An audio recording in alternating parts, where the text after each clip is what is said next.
अस्सलामुअलैकुम, आप देख रहे हैं नया दिन रमज़ान स्पेशल। मैं हूं आपके साथ मोहम्मद शोएब और मैं हूं किरण आफ्ताब। और रमज़ान है और साथ में कोरोना का एक जिन है जो फ़िलहाल बोतल में जाने को तैयार नहीं है। तो हम सबसे पहले इसकी बात भी कर लेते हैं, रमज़ान के बाबरकत महीने की फजीलत, इसकी अहमियत और इससे जुड़े दीगर मामलात भी आपके सामने रखेंगे। चूँकि हम ये समझ रहे हैं कि कोरोना फैल रहा है, तो किसी ने इस पे बड़ी वर्किंग की है कि कोरोना सिमट कहाँ रहा है। सिंगापुर यूनिवर्सिटी ने इस पर काम किया और ये पहली बार एक ऐसा प्रेडिक्टिव मॉडल सामने लेकर आए हैं जिसमें हर मुल्क का डाटा इस तरीके से उसको एनालाइज किया गया है कि कोरोना कब खत्म हो गई। जो इमेज अभी आप देख रहे हैं स्क्रीन पर, यह है पूरी दुनिया से मुताल्लिक, जिसमें यह प्रेडिक्ट किया जा रहा है कि दिसंबर की 8 तारीख को कोरोना खत्म हो जाएगा, तकरीबन खत्म हो जाएगा पूरी दुनिया में। अगर हम मुल्कों की बात कर लें, ये दुनिया भर का था, ये दुनिया भर का था। और किरण, अगर इसको हम गौर से देखें तो ये जो रेड कलर का कर्व दिखा रहे हैं ये है प्रेडिक्शन, और जो ब्लू है वो है एक्चुअल डाटा, और एक काफी हद तक मिलता जुलता है। लेकिन इसके साथ साथ अगर हम कुछ मुल्कों की बात भी कर लें, पाकिस्तान की बात कर लें, अमेरिका की बात कर लें, इटली की बात कर लें, तो उसका ग्राफ भी आपको दिखाते हैं। सबसे पहले आपको हम दिखाते हैं अमेरिका का ग्राफ, और अमेरिका के ग्राफ में देखा जा सकता है कि मई 11 को इन्होंने प्रेडिक्ट किया है कि कोरोना यहां पर खत्म हो जाएगा, और इस वक्त अमेरिका हार्डेस्ट हिट है। अमेरिका में बहुत ज्यादा केसेस हैं, कुछ स्टेट्स तो ऐसी हैं जहां पर हॉस्पिटल्स में जगह खत्म हो चुकी है। अगर हम इटली की बात करें, अंदाजा कुछ और था, लेकिन कर्व कहीं था और केसेस थोड़ा ऊंचा गए थे। पाकिस्तान के केस में ऐसा है, तो हम आगे चलकर उस पर भी बात कर लेते हैं। इटली की बात करते हैं। मई 7 डेट इन्होंने प्रेडिक्ट की है कि यहां पर कोरोना खत्म हो जाएगा। जिस तरह किरण ने भी कहा, पाकिस्तान, अभी हम आपको पाकिस्तान का डाटा दिखाते हैं। ये इमेज प्लीज नेक्स्ट इमेज दिखाइएगा। पाकिस्तान का जब इमेज हम देखते हैं, that is image of Pakistan. आप देखिए कि रेड कर्व दिखा रही है प्रेडिक्शन और ब्लू दिखा रही है एक्चुअल डाटा। और पाकिस्तान जहां पर किरण टेस्टिंग की तो बहुत कम हुई है, टेस्टिंग बहुत कम हुई है। इंडिया का डाटा भी है, वो भी देख लीजिएगा, वो भी थोड़ा ऊपर को जाता हुआ ही है, लेकिन वहाँ के हालात भी बहुत ज्यादा मुख्तलिफ नहीं है। ये जो डाटा है ना, ये आगे तक कैसे चला गया है exactly, क्योंकि पाकिस्तान के डाटा पर अगर हम एक जुमला और कह दें कि एक तो ये टेस्टिंग यहाँ पर बहुत कम हुई है, लोग एग्जैक्टली और यहाँ पर मुकाबला किससे है? यहाँ पर मुकाबला तो अभी स्टूपिडिटी से भी है, जो अवेयरनेस का फुकदान है उससे भी है, और जो लोग अभी तक कोरोना को सीरियस नहीं ले रहे उससे भी है। तो इसलिए यहाँ पर डाटा थोड़ा सा डिफरेंट जरूर है। एनीवेज, इस डाटा से मुतालिक एक डिस्क्लेमर है जो कि बहुत जगह पे शेयर नहीं हो रहा, मैं चाह रहा हूं कि हम उस पर जरूर बात कर लें। ये स्ट्रिक्टली एजुकेशनल पर्पस के लिए, ये स्ट्रिक्टली रिसर्च के लिए है। तो इसको आपने सच जानकर ये नहीं सोच लेना कि 8 जून को पाकिस्तान में कोरोना खत्म हो जाएगा, चलो आप बाहर चलते हैं पकौड़े समोसे लेने के लिए, ऐसा करना नहीं है। जाते जाते जाएगा, और अगर आप मोहतात नहीं रहेंगे तो ये फिर देर से जाएगा। दूसरी कंट्रीज में ये सिमट रहा है, लेकिन हमारे यहाँ थोड़ा सा मुश्किल लग रहा है। मैं बिल्कुल क्विकली आपको स्वीडन की एक मिसाल दे देती हूँ। वहाँ पर लोग खुद भी आइसोलेशन में जा रहे हैं, खुद को क्वारंटीन कर रहे हैं, बहुत मोहतात हो रहे हैं। बावजूद इसके उनके डॉक्टर्स कह रहे हैं कि सॉफ्ट नहीं, हार्ड लॉकडाउन के ऊपर जाएं, लोगों को प्लीज़ महदूद करें। बहरहाल आज सिंध में क्या हुआ, अब तक सिंध में क्या हमारे पास आदाद शुमार है, वो मैं आपको क्विकली बता देती हूँ। वज़ीर आला सिंध सैयद मुराद अली शाह ने बताया कि कोरोना से मजीद 4 अफराद की जाने गई, 341 नए केसेस रिपोर्ट हुए, सामने आए, जबकि 16 मरीजों को वेंटिलेटर पर रखा गया है। तब उन्होंने बताया सबसे ज़्यादा इस वबा का फैलाव हुआ है डिस्ट्रिक्ट साउथ में, जिसमें 944 टोटल इन्फेक्टेड लोग हैं, और पिछले 24 घंटों में 50 लोग ऐड हुए। 944 में ये 50 इंक्लूडेड हैं। इसके बाद डिस्ट्रिक्ट ईस्ट जो है उसके अंदर 770 लोग इन्फेक्ट हुए, और उसमें 90 जो है वो पिछले 24 घंटों में इन्फेक्ट हुए हैं। और उसके बाद डिस्ट्रिक्ट सेंट्रल कराची जो है उसमें 614 लोग इन्फेक्ट हुए हैं, और पिछले 24 सिंध के स्टैट्स थे, लेकिन जरा मुल्क भर की सूरत हाल भी आपके सामने रख देते हैं। मुल्क भर में कोरोना केसेस की तादाद 13,328 हो गई है। कंसिडरिंग द फैक्ट यहां पर टेस्टिंग अभी भी उस कदर नहीं हो रही जिस कदर कहा गया था। आपको याद होगा असद उमर ने कहा था कि इस महीने के एंड पर हम 25,000 टेस्ट कर रहे होंगे डेली, और आज 27 तारीख है, टेस्ट अभी उस तरीके से हो नहीं रहे। एक्टिव केसेस हैं 10,018। गुज़िश्ता 24 घंटों के दौरान 605 नए केसेस रिपोर्ट हुए। 24 घंटे के दौरान ही मजीद 12 अमवात भी हुई। पंजाब में कोरोना केसेस की तादाद 5,446, केपी में 1,864, बलूचिस्तान में 781 और इस्लामाबाद में 245 केसेस रिपोर्ट हुए। मुल्क भर में अब तक कोरोना से जाँ बहक अफराद की तादाद 281 तक पहुंची, जबकि 3,019 अफराद मुकम्मल तौर पर सेहतयाब भी हुए। कोरोना को उन्होंने डिफीट भी दी। लेकिन ये सब कुछ सारी की सारी खबरें सामने आ रही हैं, एक साथ आ रही हैं। तो हम इस सब से निपटने के लिए क्या कर रहे हैं, पाकिस्तानी क्या कर रहे हैं, हम आपको थोड़ी सी देर के बाद में बताएंगे। लेकिन इससे पहले हम आपको बताते हैं कि शोएब क्या करके आए। रमज़ान स्पेशल नया दिन, शोएब ने कहा मैं बाहर जाऊंगा, मुलाकात करूंगा ज़रा गवर्नर सिंध से और उनसे पूछूंगा कि खान साहब क्या सोच रहे हैं आजकल, क्योंकि ये तो सबको पता है कि वो करप्शन बर्दाश्त नहीं करेंगे। और ये भी सब देख रहे हैं कि जो उनके करीबी दोस्त हैं या फिर वो लोग जिन्होंने उन्होंने अहम तरीन जिम्मेदारियां दी, वो क्या बात है। ये सब कुछ हम कोशिश करेंगे कि आपके सामने रखें। वो मुलाकात, वो सारी की सारी बात कोशिश करेंगे। एक छोटा सा टुकड़ा दिखा देती हूँ मैं। जहांगीर तरीन हो या कोई और, Imran Khan will not spare anyone. शायद थोड़ी बहुत दूरी हुई होगी, लेकिन कोई ऐसी चीज़ तो नहीं है कि कोई लड़ाई झगड़ा शुरू हो गया।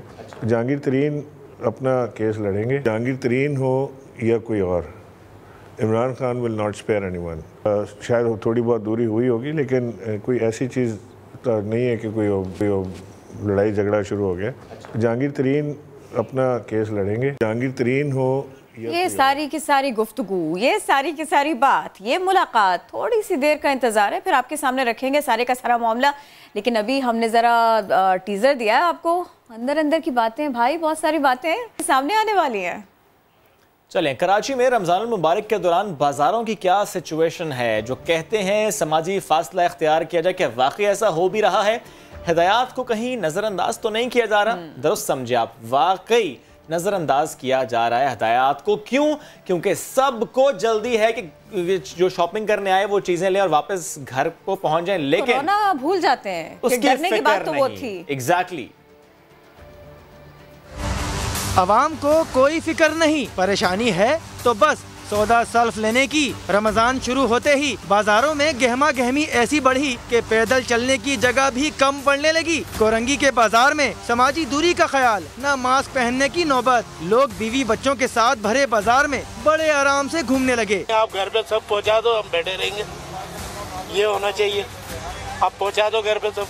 आप देसी घी खाएं, खाली देसी घी, बादाम और शक्कर पीस करके खाएं, आपके फेफड़े कभी भी इस वायरस का शिकार नहीं होंगे। लेकिन ये चीज़ें कौन बताएगा? हम तो आवाम के दुश्मन बने हुए हैं। लोग कोई किसी तरह के कोई एहतियात नहीं कर रहे। बिल्कुल, मैं अपने आप को भी कहूँगा कि मैंने मास्क यूज़ नहीं किया हुआ और ग्लव्स भी यूज़ नहीं कर रहा मैं। कोरंगी से लेकर लियाकताबाद और नॉर्थ कराची बफर जोन तक यही हाल है। बाजारों में आने वालों को अपनी फिक्र है, न अपने घर वालों की। बेशतर अवाम समझते हैं हुकूमती सतह पर लोगों को सिर्फ डराया जा रहा है। सवाल किया कि कोरोना वायरस शाम 5 बजे से पहले हमलावर नहीं हो सकता। तो कोरोना से दुनिया लड़ रही है, एक आलम परेशान है। और जब कोरोना हमारे पास आता है तो फिर हम क्या देखते हैं? हमें प्रॉब्लम्स भी हैं, हमें शिकवे भी हैं, हमें शिकायतें भी हैं, लेकिन हम इसे एक मौके के तौर पे ले सकते हैं। एक ऐसा मौका जब एक कौम बतौर कौम खुद को रजिस्टर कराए, खड़ी होकर दिखाए। उसमें फाके भी होते हैं, उसमें मुश्किल भी होती है, उसमें तंगी भी होती है, उसमें कहीं कहीं शिकवा शिकायत नहीं होता। सब साथ खड़े होते हैं, एक दूसरे की तरफ देखते हैं, एक दूसरे का ख्याल रखते हैं और आगे बढ़ते हैं। और किरण, एक आलिम दीन जब कोई बात करता है तो हम देखते हैं कि उनकी हिमायत में लोग खड़े हो जाते हैं, उनकी हिमायत में लोग बात करते हैं और एट द सेम टाइम उनकी मुखालिफत में भी बात करते हैं और उसी तरीके से बात करते हैं। लेकिन ये वक्त ऐसा है जिसमें हम सब कन्विंस्ड हैं कि कोरोना मजाक नहीं है और हम सब कन्विंस्ड हैं कि ये वक्त मिला है एक कौम बनने का। हम सब कन्विंस्ड हैं कि एक ऐसा चैलेंज मिला है, इसको आप यूँ समझ लीजिए कि एक कमरा है और उस कमरे में आपने दाखिल होना है। वो कमरा एक चैलेंज है। जब आप वहाँ से निकलेंगे आप स्ट्रांग होकर निकलेंगे, आप बेहतर होकर निकलेंगे, बल्कि बेहतरीन होकर निकलेंगे। लेकिन कब? जब एक कौम बनकर उस कमरे से निकलेंगे, अदरवाइज नहीं। कौमी मसला, जिस मसले को मानेंगे उसके ऊपर इतना सब कुछ करके दिखाएंगे। तो भाई कौम बनने के लिए हमें रेलेवेंट इश्यूज के ऊपर फोकस करना पड़ेगा, ये करना पड़ेगा। तो ये जब हम बात करते हैं ना, हमें ये सब कुछ करना पड़ेगा, तो हमारा ध्यान जाता है जरा हुकूमत की तरफ, सूबे की तरफ, मरकज की तरफ, कि वो लोग क्या सोचते हैं, क्या कर रहे हैं। तो भाई गवर्नर सिंध इमरान इस्माइल साहब रोजे भी रख रहे हैं और आगे हुकूमत की प्लानिंग क्या है इस सब के ऊपर भी उन्होंने बात की। ज़ाहिर है बहुत से मामलात हैं, जैसे कि स्कैंडल आया था चीनी से मुताल्लिक और उसकी रिपोर्ट अभी आनी है, फिलहाल तो वक्त मांग लिया गया है, लेकिन एनीवेज जब वो कमीशन रिपोर्ट आ जाएगी उसके बाद क्या होगा, जिसका नाम आगे क्या उसके खिलाफ कार्रवाई होगी, क्योंकि अभी तो गवर्नमेंट ये सेहरा सजाती है कि हमारे दौर में हमने रिपोर्ट कर दिया, लेकिन जब होगी कार्रवाई तो फिर वाकई होगी शाबाशी। एनीवेज ये तो एक मामला, इसके साथ साथ वफाक और सिंध इसके दरमियान आखिर दूरी क्यों है, गवर्नर साहब का इसमें क्या रोल है, क्या वो रोल सही तरीके से अदा कर रहे हैं या नहीं, और इसके साथ साथ ये सब पूछा है, ताजरों की परेशानी और उन पर उनका मौकफ क्या है। तो एक्सक्लूसिव इंटरव्यू आपको दिखाते हैं। पूरी दुनिया इस वक्त कर रही है कोरोना क्राइसिस से निकलना है और जल्द से जल्द निकलना है। पाकिस्तान उतना ही मुतासर है जितना खत्ते का कोई और मुल्क या दुनिया का कोई और मुल्क, लेकिन यहाँ पर एक मसला और भी है। यहाँ पर वफाक का फ़ैसला अलग है, सूबों का फ़ैसला अलग है, हालात अलग हैं, बयानात अलग हैं। ऐसे में अगर हम सिंध की बात करें और वफाक की बात करें तो यहाँ पर हमें फ़ुक़दान नज़र आता है कोऑर्डिनेशन का, यहाँ फ़ुक़दान नज़र आता है कि हम जब वन यूनिटी की बात करते हैं तो वो नज़र नहीं आता। ऐसे में the right person is governor, जो कि एक पुल का किरदार अदा कर सकता है, जो कि इफेक्टिव कोऑर्डिनेशन कर सकता है, जो कि मसाइल को हल कर सकता है। सो टुडे हमने सोचा कि हम वफाक और सिंध के इन्हीं मसाइल से मुतालिक बात करें, and we have with us governor Sindh Imran Ismail साहब। अस्सलाम वालेकुम सर। सर बहुत शुक्रिया आपने वक्त निकाला, वरना सोशल डिस्टेंसिंग के इस दौर में वक्त निकालना भी ज़रा मुश्किल हो जाता है। सर आपने गुफ्तगू की प्रेस टॉक में, बड़ा मुझे अच्छा लगा सुन के जब आपने कहा कि ऐसे बयानात वज़रा को देने नहीं चाहिए, बचगाना बयानात देने नहीं चाहिए, और वाकई वक्त नहीं है ऐसी बात करने का। सर जब बिलावल भुट्टो ज़रदारी साहब भी ये कहें इस वक्त के इनकॉम्पिटेंट गवर्नमेंट है, जब हम वफाकी वज़रा की भी ऐसे बयानात देखें तो हम लड़ें किससे फिर, इन बयानात से या कोरोना से? नहीं, बिस्मिल्लाहिर्रहमानिर्रहीम। देखिए सबसे पहले तो मैं आपको ये बताऊं कि सूबे में और वफाक में कोऑर्डिनेशन का कोई फुकदान नहीं है। As we speak prime minister की इस वक्त भी तमाम वज़राए आला से मीटिंग चल रही है टेली कॉन्फ्रेंसिंग के ज़रिए, और मिल के कोई लाएमल तय करने की कोशिश की जा रही है जिसको हम स्मार्ट लॉकडाउन का नाम दे रहे हैं। जो चीज़ें आपको नज़र आती हैं अपेरेंटली कि ये शायद वफाक में और सूबे में कोई रिफ्ट है, वो रिफ्ट नहीं है। उससे पहले जो वफाक ने फ़ैसला किया था कि मसाजिद में इज्तिमा के साथ नमाज होगी और उसका सोशल डिस्टेंसिंग प्लान सारा दिया गया। In that same paper clause 4 जो है सेज के ये वफाक का फ़ैसला है। हाउएवर सूबे का वज़ीर आला जो है वो अपने सूबे के मामलात को देखते हुए अपना फ़ैसला करने का इख्तियार रखता है कि वो अपने सूबे में किस तरह चलना चाहता है। और तमाम तर कोऑर्डिनेशन और तमाम तर मुशावरत के बाद वज़ीर आला को जो लास्ट मेरी बात फ़ोन पे हुई, मैंने उन्हें रात को ये कहा कि ये जो क्लॉज 4 है इसको आप इम्पोज कर सकते हैं अगर आप चाहें तो, और आपका जो भी फ़ैसला होगा वो हम उसमें आपके साथ खड़े होंगे। We will not oppose you for that कि जी वफाक ने कह दिया था कि जुम्मे की नमाज़ होनी चाहिए और आप मना करें, तो we will not stand against you. तो आप जो फ़ैसला करना चाहते हैं सूबे के लिए बेहतर फ़ैसला वो आप करें, हम आपका साथ देंगे। इसी तरह और चीज़ों पर भी मुशावरत बेहतर होती जा रही है। प्रॉब्लम वहाँ आती है जहाँ कोई इस तरह का बयान दे देता है कि जिससे खलिश पैदा हो या जिससे कोई नाचाकी हो, तो वो दोनों तरफ से नहीं होना चाहिए। वज़ीर आज़म ने भी अपने वज़रा को इस बात पर डिस्करेज किया है कि वो ऐसे बयानात ना दें जिससे कोई ऐसा इंप्रेशन पब्लिक में जाए कि हमें इस वक्त भी कोई एक दूसरे के साथ मुखालफत में है।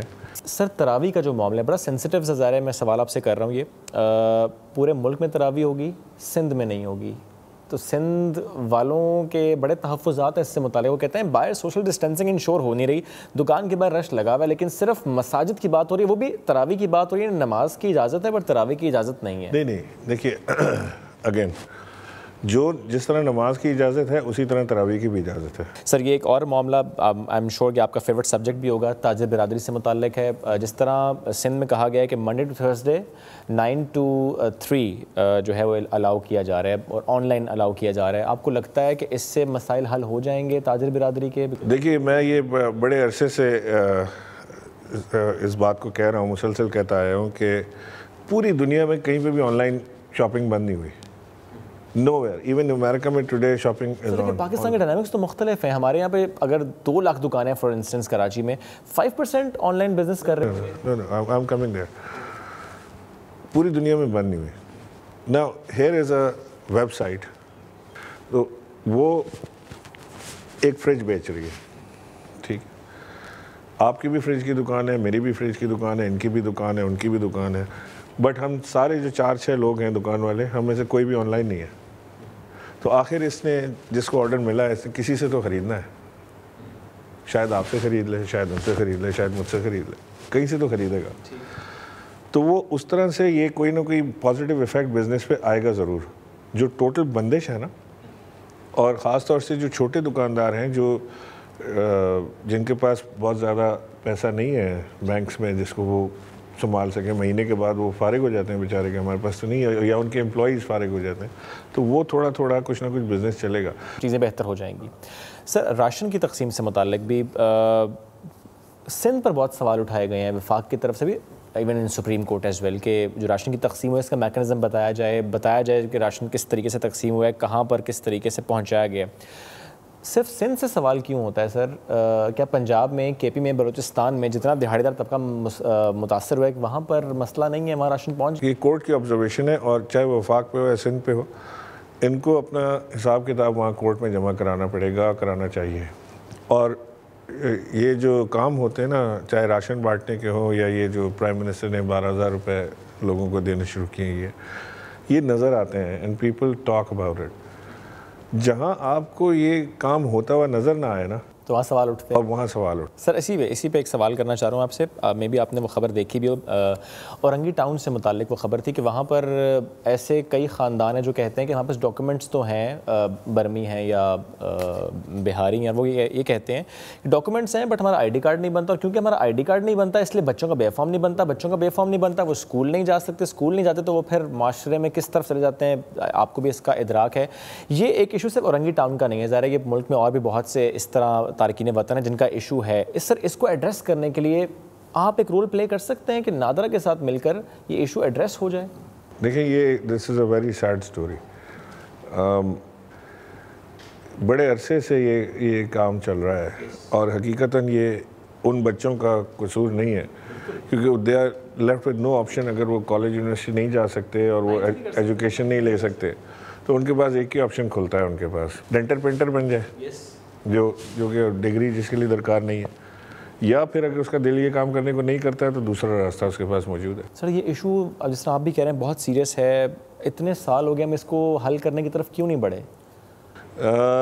इसमें बहुत सारी कॉम्प्लिकेशंस हैं। जब वज़ीर आज़म इमरान खान ने हलफ उठाया था तो उन्होंने आते साथ ही कहा था कि मैं इनको रजिस्टर करना चाहता हूँ, क्योंकि ज़ाहिर है ऐसे बहुत से इलाके हैं जहाँ पे इस तरह के ख़ानदान बसते हैं, और अगर उन तक राशन पहुँचाया जाएगा तो वो किसी मैकेनिज़्म के तहत नहीं पहुँचाया जा सकता। तो दैट मीन्स फिर हम सिंध से सवाल भी नहीं कर सकते कि अगर आपने औरंगी टाउन में फॉर इंस्टेंस सामान पहुँचाया, या सलानी वेलफेयर ने पहुँचाया, या किसी और ने पहुँचाया। देखिए, मैं I don't want to sound controversial, लेकिन नज़र आता है।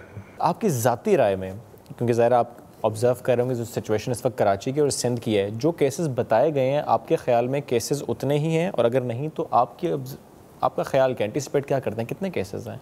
नहीं, ये कोई फिगर तो मैं आपको नहीं दे सकता, लेकिन मैं ये ज़रूर आपसे कह सकता हूँ कि जितने केस बताए गए हैं इतने केस नहीं हैं, ज़्यादा होंगे, इसलिए कि हमारी कैपेसिटी नहीं है टेस्ट करने की, इतने मास टेस्टिंग की कैपेसिटी नहीं है अब तक। जो नंबर ऑफ टेस्ट हैं वो आपके सामने हैं, वो बहुत थोड़े हैं नंबर ऑफ रिक्वायर्ड टेस्ट से। शुगर क्राइसिस से मुताल्लिक अगर नाम आता है जहांगीर तरीन का, आपको लगता है सीवियर एक्शन होगा? Knowing Imran Khan from last almost 30 years, zero tolerance corruption पे इमरान खान की। ओके, और अगर एक्शन होता है तो पंजाब हुकूमत हिलती नज़र आ रही है? मैं एक और चीज़ आपको बताता हूँ कि जहांगीर तरीन हो या कोई और, Imran Khan will not spare anyone. अभी तक even Buzdar, even me my self, कुछ ऐसी, खान साहब will not take a minute, ये खान साहब से ये बर्दाश्त नहीं होता कि वो किसी को भी करप्शन करते हुए देखें। तो ये तो बिल्कुल क्लियर है, मैं 100% आपसे कह सकता हूँ कि जिसका भी नाम आएगा खान साहब विल नॉट टॉलरेट। शायद थोड़ी बहुत दूरी हुई होगी, लेकिन कोई ऐसी चीज़ तो नहीं है कि कोई लड़ाई झगड़ा शुरू हो गया। जहांगीर तरीन अपना केस लड़ेंगे। ठीक, एक मैसेज लास्टली सर, अगर आवाम के लिए दे दें, इस रमज़ान रहमतें बरकतें समेटें, लेकिन अपना ख्याल भी रखें, अपनी फैमिली का भी ख्याल रखें। एक मैसेज प्लीज़ लास्ट में। हमें बहुत ज़्यादा ख्याल रखना है अपना, अपने घर वालों का, और ये सिर्फ अपनी ज़ात के लिए नहीं है, दूसरों के लिए भी है। When you wear a mask, तो ये ज़रूरी नहीं है कि मैं आपसे प्रोटेक्ट कर रहा हूँ, हो सकता है आपको मेरे से प्रोटेक्शन की ज़रूरत पड़े। ये तो एक ऐसा दुश्मन है जिसको हम देख नहीं सकते। So we don't know what's happening around it. Thank you so much sir. उम्मीद के साथ कि हम जल्दी जल्दी बार बार मिला करें और हम सब अपनी हिफाजत भी करें और हमारी वजह से सब महफूज जब भी you have a lovely show माशाल्लाह। Thank you. ये मैसेज बहुत ज़बरदस्त था, ये मैसेज बहुत अच्छा था। हम सबको ख्याल रखना है एक दूसरे का आज के इस चैलेंज के वक्त में। एनीवेज बढ़ते हैं एक ब्रेक की तरफ, वापस आते हैं। स्टे विद अस।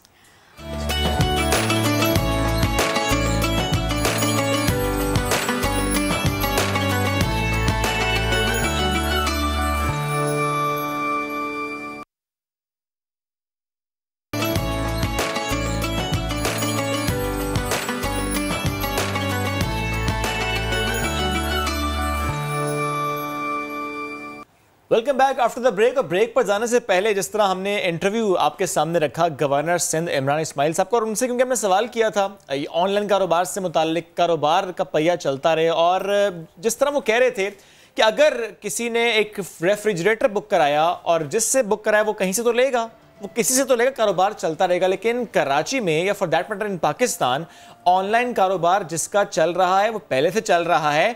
अब स्विच कर ले तो एक अलग बात है, बहरहाल दिक्कतें हैं, मुश्किलात तो हैं। अब देखिए ना, सिंध सरकार ने ऑनलाइन कारोबार के लिए एसओपी तो बना दी, अमल कैसे करे? ताजिर बहुत परेशान है। इलेक्ट्रॉनिक मार्केट्स में सैकड़ों डीलर्स ने रश सा लगा लिया, पुलिस ने शटर उठाने दे दिए। सिंध सरकार ने होलसेल डीलर्स को ऑनलाइन कारोबार की इजाजत दे रखी थी। खबर नशर हुई तो कमिश्नर कराची ने सदर इलेक्ट्रॉनिक मार्केट्स में ताजिरों के रश लगाने पर नोटिस लेकर ताजिर तंजीमों को तलब किया। अब ये सारे का सारा मामला क्या रहा, मनाजर आपके सामने, ताज़ा तरीन सूरत हाल है क्या, इसके ऊपर बात भी कर लेते हैं। कुछ आपको विजुअल्स हैं हमारे पास, वो भी दिखा देते हैं। सदर कराची इलेक्ट्रॉनिक्स एसोसिएशन रिजवान इरफान हमको ज्वाइन भी कर चुके हैं। ये फरमाइएगा, ऑनलाइन कारोबार की इजाज़त मिली तो फिर मार्केट में डीलर्स ने रश भी लगाया, ऐसा क्यों किया? क्या उन्हें सही से एसओपी समझाई नहीं गई थी? उन्हें ये नहीं पता कि कोरोना है और उससे बचना है? मैं आपको बता चलूँ कि एक ये हफ्ते की रात को ये नोटिफिकेशन निकाला एडिशनल चीफ सेक्रेटरी होम ने और कमिश्नर साहब ने कि ये जो है मार्केटें जो हैं आप जो ऑनलाइन का कारोबार करेंगे। तो आज पीर का दिन था, पहला दिन था, लोग आए अपना कारोबार करने के लिए। आप शटर के अंदर जाएंगे ना, आपने एसओपी दी कि दुकान के अंदर से आप बैठ के माल जो है अपना डिलीवर कराएंगे। अब वो दुकान के अंदर जैसे ही उन्होंने दुकान खोल के अंदर बैठने की कोशिश की, उसको रोक लिया, बोल रहे कमिश्नर साहब का ऑर्डर लेकर आओ। तो कमिश्नर साहब ने जब ऑर्डर दे दिया है तो उस पर अमल दरामद करना पुलिस का भी काम है और हमारा भी काम है। हमने एक एसओपी दी है भाई कि इस तरह से जो है कारोबार करना है। एक दुकानदार जो है एक दुकान के अंदर बैठेगा, ग्लव्स पहनेगा, हैंड सैनिटाइजर करेगा, मास्क पहनेगा, उसके बाद डिलीवरी करेगा। वो जैसे आम का जो अगर हम जैसे पहले दुकान पे जा नहीं सकते थे, डिलीवरी नहीं कर सकते, तो अब डिलीवरी करने की इजाजत है। रिजवान साहब, यानी जो एसओपीज थी आप उस पर अमल कर रहे हैं, ऐसा ही है? बिल्कुल बिल्कुल अमल कर रहे हैं, लेकिन हमें अंदर बैठने तो दिया जाए। अब हमें दुकान खोल के अंदर जाए, शटर खोल के जाएंगे। मुझे बताएं, आप कह रहे हैं कि अंदर बैठने दिया जाए, वो एक शख्स बैठे वो समझ आता है, अलाउ कितना है? एक शख्स जा सकता है या वो भी नहीं जा सकता? बिल्कुल अलाउ है, एक दुकान पे एक दुकानदार जा सकता है। ये रश इसलिए लगा कि यहाँ 4000 दुकानें, 4000 दुकानों को अगर आप दुकान नहीं खोलने देंगे तो लोग तो बाहर खड़े होंगे ना, आप उनको जाने देते अंदर। वो समझ नहीं आई मुझे ये बात कि अगर एसओपी है कि शटर भी उठा सकते हैं, एक शख्स अंदर भी जा सकता है, तो फिर मसला क्या? फिर पुलिस क्यों? और अगर 4000 दुकानें हैं, 4000 दुकानदार हैं और उसकी वजह से भी रश लग रहा है, तो फिर मुझे बताइए आप कैसे ठीक कह रहे थे और सिंध हुकूमत गलत कैसे कह रही थी? मैं आपको बताऊं, वो 4000 दुकानदार अंदर बैठ के काम करते ना, आपने दुकान खोलने की इजाजत नहीं दी उसको। अगर वो खोल लेते सुबह 9 बजे आके अंदर बैठ जाते, ये रश नहीं होता। ये रश जब हुआ जब उन्हें रोका गया कि आप दुकान नहीं खोले 12:30 पौने 1 बजे। फिर ये बात तो आपको कमिश्नर कराची से करनी चाहिए, ये तो आपको कमिश्नर कराची से करनी चाहिए बात। ये हमने कमिश्नर साहब की नॉलेज में लाया है हमने, और उनके बाद फिर असिस्टेंट कमिश्नर पौने 1 बजे आए। आपको तो पहले ही करना चाहिए था ना। अगर आपने हफ्ते को अगर ये नोटिफिकेशन निकाला तो इतवार को एक मीटिंग रख लेते आप कि भाई ये चीज़ हम करने जा रहे हैं, लोगों को इत्मीनान में ले लेते ना, ताकि हम अपने दुकानदारों को इत्मीनान में कर लेते। आपने वो तो नहीं किया। आपने कहा कि दुकानें खोलने हैं इस तरह से, आप एक सिस्टम तो बना देना। रिजवान साहब, सिस्टम पे अगर हम सिस्टम से बाहर जाएं तो आप उसको जो है रोकें उसको, या उसको सील करें दुकान को। ये बताइएगा कि हफ्ता आ गया, इतवार आ गया, दिन पर दिन आ रहे हैं, डिस्टेंसिंग की बातें हो रही हैं और अब तो रमज़ान है। अब अभी देखिए इफ्तार का टाइम करीब आ रहा है और सवेरे से अफरा तफरी है, सवेरे से एक क्योस है, एक सिचुएशन जो है ना वो अजीब बनी हुई है। तो मुझे ये बताइए कि ये जो 1, 1.5, 2 घंटा 3 घंटे रह गए, इसमें आप लोग क्या करने जा रहे हैं, क्या सोच रहे हैं? देखिए अब तो हमारा टाइम ही खत्म हो गया। हमारा जो टाइम था सुबह 9 से 3 बजे तक था, वो तो टाइम ही खत्म हो गया ना। हमारा एक दिन तो आज ज़ाया ही हो गया।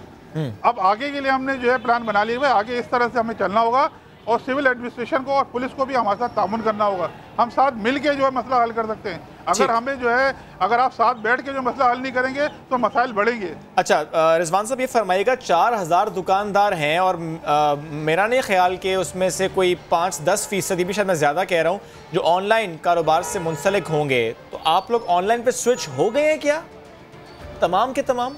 आप तकरीबन मैं आपको बता दूँ 20% जो लोग हैं वो ऑनलाइन करते हैं, लेकिन आप ऑनलाइन का मतलब ये नहीं कि आप दुकान के अंदर डिलीवरी भिजवा सकते हैं। दुकान के अंदर जाएंगे तो डिलीवरी करेंगे ना। आपका पर्सनल, जैसे आप मेरे जानने वाले हैं, आप मुझे कॉल करेंगे भाई ये चीज़ भेज दो, तो मैं भेज सकता हूँ ना। ये भी ऑनलाइन के सिस्टम में आता है। ये नहीं आता कि सिर्फ वेबसाइट के थ्रू।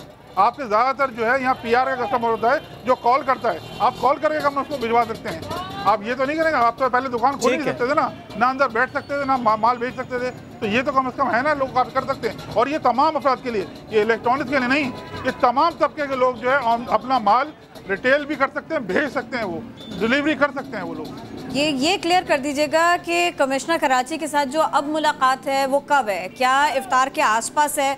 वो क्यों बुला रहे हैं और अब आप क्या बात लेकर जा रहे हैं? कुछ थोड़ा सा इसको क्लियर कीजिएगा। कमिश्नर से अभी तक कि हमें कोई कॉल नहीं आई है, ना मीटिंग के लिए बताएगी हमको।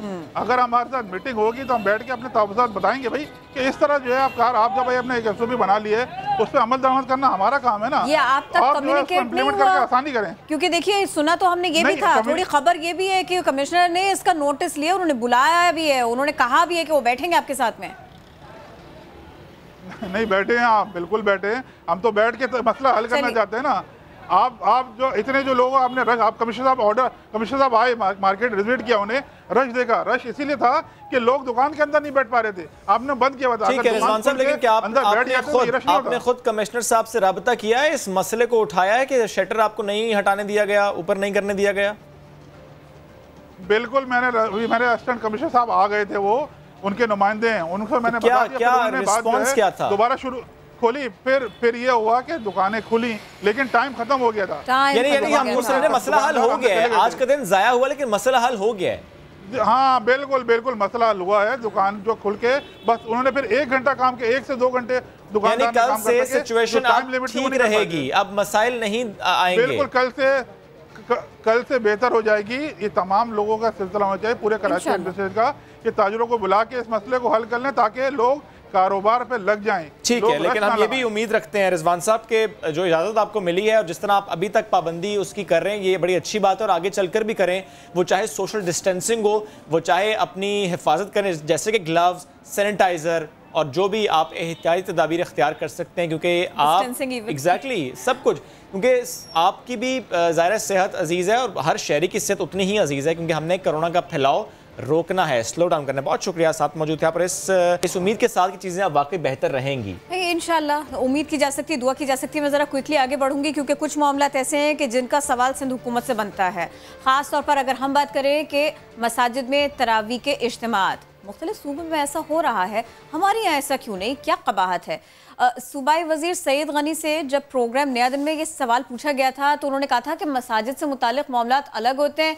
अब सवाल ये है कि सूबाई हुकूमत ने जो फैसले लिए उस पर अमल नहीं हो सका। अगर ऐसे फैसले कर लेंगे आप जिस पर अमल ना कराया जा सके तो फिर तो बदनामी तो सूबाई हुकूमत की है।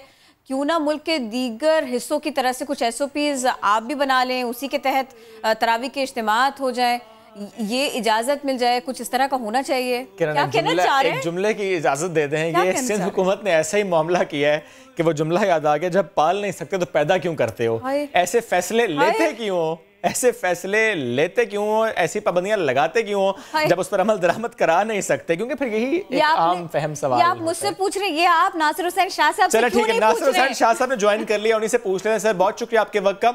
सर दीगर सूबों में हम देख रहे हैं कि SOPs हैं, एडवाइजरीज हैं, उसके तहत तरावी के इज्तिमात की इजाजत है। सिंध ने सर मुकम्मल पाबंदी लगा दी, ठीक है, 18वीं तरमीम के बाद इख्तियार सूबाई हुकूमत का ही है और 20वां नकाद भी यही है जो एग्रीमेंट हुआ है। लेकिन सर ये आवाम पूछती है कि जब मुल्क के दीगर हिस्सों में इज्तिमात हो रहे हैं तरावी के, तो फिर सिंध में क्यों नहीं? फिर सर ये फैसला ऐसा ले लेना, फिर उस पर इम्प्लीमेंटेशन भी नजर नहीं आ रही, नाकामी किसकी है? देखिए, मैं आपको एक अर्ज करूं कि मस्जिदों के लिए कोई बात कहना, कोई करना बड़ा मुश्किल है, बड़ा तकलीफ देह है। लेकिन हमने उलमाए किराम की मशावरत से ये जो पहले भी सिंध गवर्नमेंट ने ऐलान किया था और उसमें हम कामयाब हुए थे, मुख्तलिफ जुम्मा जो 3 जुम्मे गुज़रे या दीगर जो दिन गुज़रे, वो भी सिर्फ़ इस वजह से कि तमाम मकातब फ़िक्र के उलमाए किराम ने हमें सपोर्ट की, हमारी मावनत की, उनकी मुशावरत से, उनकी मदद से ये सारा कुछ हुआ कि 98% उस पर अमल हुआ। अब भी हमने उन्हें रिक्वेस्ट की है कि खुदारा इसमें हमारी मदद करें। और मैं एक और बात भी वजाहत कर दूँ, मस्जिदें बंद नहीं हुई और ना ही कोई मस्जिदों को बंद करेगा। आज़ानें भी होती रहीं, जमात भी हुई, लेकिन ज़ाहिर है जैसे कहा गया था कि जो लोग वहाँ पे रहते हैं वही उसमें शामिल होंगे। और जो अब भी ये जो SOP बनी है प्रेसिडेंट साहब की तरफ से या जिसमें सब उलमाए किराम थे, उस पर भी अगर आप शिकवार गौर करें जो उसमें लिखी हुई हैं चीज़ें, तो उसमें भी बहुत सारी चीज़ें हैं कि जिस पे अगर SOP पर अमल किया जाएगा तो सारी चीज़ें वाज़ेह हो जाएंगी कि जी 50 साल की उम्र से ज़्यादा कोई जो है वो मस्जिद में नहीं जा सकता, बच्चे नहीं जा सकते, बीमार नहीं जा सकते, मुख्तलिफ बीमारियाँ बताएंगी। फिर ये भी कहा गया कि अगर किसी के घर में कोई बुज़ुर्ग है और वो किसी खुदा न खास्ता किसी बीमारी में मुब्तला है तो वो लोग भी मस्जिद में नहीं जा सकते। अच्छा देखिए, मैं पहले भी आपसे पूछना चाह रही थी ना शाह साहब, ये मुझे बता दीजिएगा ज़रा। सईद गनी साहब से हमने बात की थी तो उन्होंने कहा था अगर कोई मस्जिद आ रहा है तो हम उसे गिरफ्तार भी नहीं कर सकते। अब देखिए इसमें अभाम है, दिल तो सबका यही चाहता है कि इस तरह की कोई सिचुएशन नहीं हो, लेकिन करंट जो सिनेरियो है उसमें क्या कहें, अब क्लियर कीजिएगा कि अगर इस सब के बावजूद कोई मस्जिद आ जाता है तो फिर अब क्या होगा, आगे क्या करेंगे? देखिए, मैं आपको एक अर्ज़ करूं कि हमने जिस तरह ये जो अभी जुम्मा गुज़रा उसमें कहा कि रोडों पे प्रॉपर लॉकडाउन होगा, रोड, गलियां, दीगर चीज़ें, कि ज़ाहिर है जब लॉकडाउन होगा तो लोगों की आना कम होगा। लेकिन अब हम मसाजिद में तो ये नहीं कर सकते कि हमें, देखें हम चाहते यही हैं कि जो हमने कहा है उस पर अमल हो और इन्हीं अपने दोस्तों बुज़ुर्गों के लिए कर रहे हैं। लेकिन ये भी हमें गवारा नहीं है कि किसी बुज़ुर्ग को या किसी को कोई पुलिस जाके तशद्दुद करे या सख्ती करे, ये भी हमें थोड़ा सा अजीब लगता है। लेकिन हम चाहते हैं कि इस पर अमल हो और ये अमल तब होगा जब उलमाए किराम हमें सपोर्ट करेंगे। मैं दोबारा कह दूँ, ये देखिए अगर हम ताकत के ज़ोर पर और हुकूमत की लॉ इन्फोर्समेंट एजेंसीज़ के ज़ोर पर अगर ये कराना चाहें तो बड़ा मुश्किल है ये सब कुछ करना। लेकिन अगर उलमाए किराम हमें सपोर्ट करेंगे, क्योंकि वो उलमाए हक हैं और उलमाए हक की बात लोग सुनते हैं, और जब उनकी सपोर्ट हमें मुकम्मल हासिल हुई, आपने देखा कि 3-4 जुम्मे जो पहले गुज़रे उसमें हमने अमल कराया, 98% अमल कराया। लेकिन इस दफ़ा हमें ज़ाहिर है बहुत सारी जगहों पे हम अमल नहीं करा सके, लेकिन हम पूरी कोशिश कर रहे हैं, उनके साथ बात कर रहे हैं, उलमाए किराम को या मसाजिद के पेश इमाम साहिबान को ये बात अर्ज़ कर रहे हैं कि वो इस पर अमल करें ताकि सिचुएशन ये है कि आप लोगों ने सबसे पहले इक़दाम किए लेकिन नज़र नहीं आए, लोगों को लगता है कि जो कुछ था वो ऑन पेपर था, कुछ अमलन दिखाई नहीं दे रहा ऐसा। देखें 26 फरवरी को पहला केस जो है आइडेंटिफाई हुआ था कराची में और एक इस्लामाबाद में। उसी दिन से चीफ मिनिस्टर साहब ने टास्क फोर्स बना दी जिसमें माहिरीन जो डॉक्टर्स और दीगर इदारों के सरबराहान थे, जिन्होंने बहुत सारी तजावीज़ दी जिन पर हम लोग अमल कर रहे हैं। ये जो आप बात कह रहे हैं कि लॉकडाउन प्रॉपर नहीं हुआ, इसकी वजह सबके सामने है कि जब हम सब एक पेज पे नहीं होंगे, सिंध गवर्नमेंट के वज़ीर आला साहब बार बार कह रहे होंगे कि प्रॉपर लॉकडाउन चाहिए, और फिर फेडरल से ये बात आएगी कि प्रॉपर लॉकडाउन नहीं, स्मार्ट लॉकडाउन, लाइट लॉकडाउन इसका हल है, और लोगों के लिए कहा जाएगा कि लोग बाहर आ जाएंगे। तो देखें, हम किसी ऐसी जगह पे नहीं है, किसी मफतूआ इलाके में तो नहीं है, ये तो सब हमारे अपने हैं। और ये जितने मुश्किल फ़ैसले, तकलीफ़ देह फ़ैसले हम लोग कर रहे हैं, ये अपनों को बचाने के लिए, ये अपने भाई, अपनी बहनें, अपने बच्चे, अपने बुज़ुर्गों को, ये कोई खुशी के फ़ैसले नहीं होते कि हम कारोबार बंद कर दें, हम लोगों का रोड पे आना बंद कर दें, मसाजिद के लिए मुख्तलिफ़ SOPs बना दें, और दीगर हम लोग जो कहें हमने जो हेल्थ एडवाइज़री है हमारी, या जो और हमने इंस्ट्रक्शंस दिए हैं, वो खुशी से नहीं दिए, इनके बचने के लिए दिए हैं कि जितना ये महदूद रहेंगे, महफूज रहेंगे, ख़ुद को ज़्यादा बाहर नहीं आए जाएंगे ज़रूरी काम के अलावा, तो ये महफूज रह सकते हैं। तो इसका असल तो यही था, अगर हम सब लोग एक पेज पे होते। देखें, किया सब ने वही कुछ है। सिंध गवर्नमेंट ने लॉकडाउन की बात की, उसके बाद आपने देखा दीगर सूबों ने उस पर इम्प्लीमेंट हुए, फिर किया फेडरल गवर्नमेंट ने भी है। ट्रेनें किसके अंडर आती हैं? उन्होंने बंद की। ये जो एयर सर्विस है किसने बंद की? फेडरल गवर्नमेंट ने बंद की। यानी नेशन वाइड हुआ, वो नाम किसी ने अलग दिया और किसी ने पहले किया, किसी ने बाद में किया। शाह साहब शुक्रिया, आपके वक्त का साथ मौजूद थे। आप क्विकली एक ब्रेक की तरफ बढ़ना है, वापस आते हैं।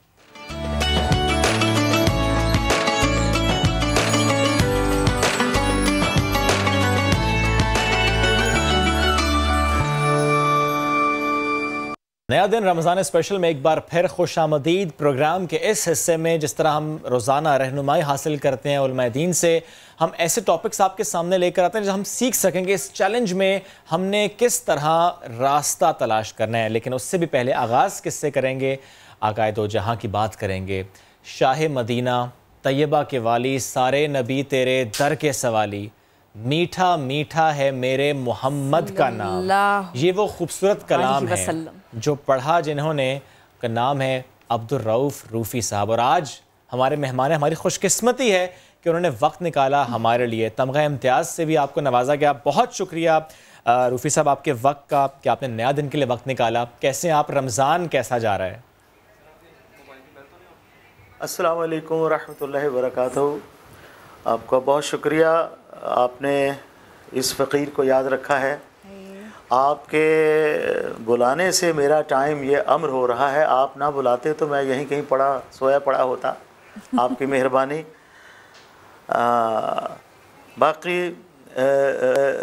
तमग़े इम्तियाज़ नहीं है, प्राइड ऑफ परफॉर्मेंस है। प्राइड ऑफ परफॉर्मेंस है। मैं दुरुस्त कर देता हूँ। बहुत शुक्रिया, आपने दुरुस्तगी कर दी। कोई बात अब वक्त ज़ाया नहीं करते। रूफ़ी साहब, वैसे तो आपके सारे ही कलाम इतने खूबसूरत हैं, लेकिन मैं पहले भी किरण से कह रहा था कि जैसे ही वो आएंगे तो मैं रिक्वेस्ट करूँगा, मीठा मीठा है मेरे मोहम्मद का नाम। जी जी, इसी से शुरू करते हैं जी, प्लीज़। Thank you. मीठा मीठा है मेरे मोहम्मद का नाम, मीठा मीठा है मेरे मोहम्मद का नाम, मीठा मीठा है मेरे मोहम्मद का नाम। उन पे लाखों करोड़ों दुरूदो सलाम। मीठा मीठा है मेरे मोहम्मद का नाम। जिसने आके संवारा है दारैन को, जिसकी रहमत ने ढांपा है कौनैन को, जिसके दम से ही ये रौनक़ें हैं तमाम। आप पे लाखों करोड़ों दुरूद दुरूदो सलाम, मीठा मीठा है मेरे मोहम्मद का नाम। वक्त लाए खुदा जाए दरबार पर, वक्त लाए खुदा जाए दरबार पर, और खड़े हो के रोज़ाए सरकार पर पेश मिलकर करें हम दुरूद व सलाम। मीठा मीठा है मेरे मोहम्मद का नाम, मीठा मीठा है मेरे मोहम्मद का नाम। वही हसनी हुसैनी चमन के फूल, नूर मौला